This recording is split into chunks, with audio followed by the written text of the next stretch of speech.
Praise the Lord. பெலனற்று போன உங்களை மீண்டும் பலப்படுத்துகிற தேவன், ஒடுங்கி போயிருக்கிற உங்கள் கால்களை மான் கால்களைப் போலாக்கி ஓட செய்கிற தேவன்.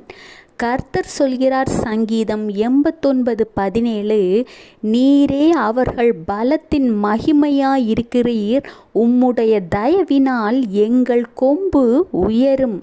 இந்த வசனத்தில் அவர்கள் என்று சொல்கிறது ஆண்டவருடைய பிள்ளைகளாகிய உங்களைத்தான்.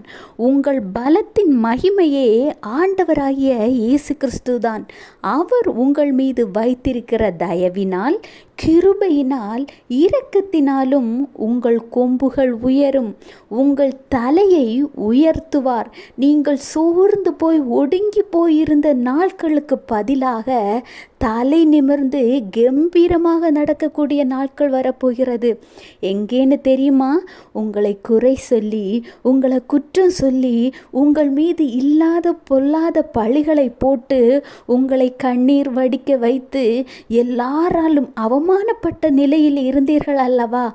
அவர்கள் கண் முன்னே ஆண்டவராகிய இயேசு கிறிஸ்து உங்கள் தலையை நிமிர்த்த போகிறார். நீங்கள் தலை நிமிர்ந்து நடக்கத்தான் போகிறீர்கள்.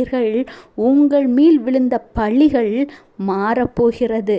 ஆண்டவராகிய இயேசு கிறிஸ்துவிடம் சொல்லுங்க, நீங்க என் தலையை உயர்த்த போகிற கிருபைக்காக நன்றி.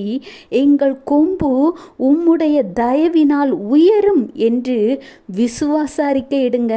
விசுவாசித்தால் அற்புதத்தை காண்பீங்க. Have a blessed day. Jesus bless you.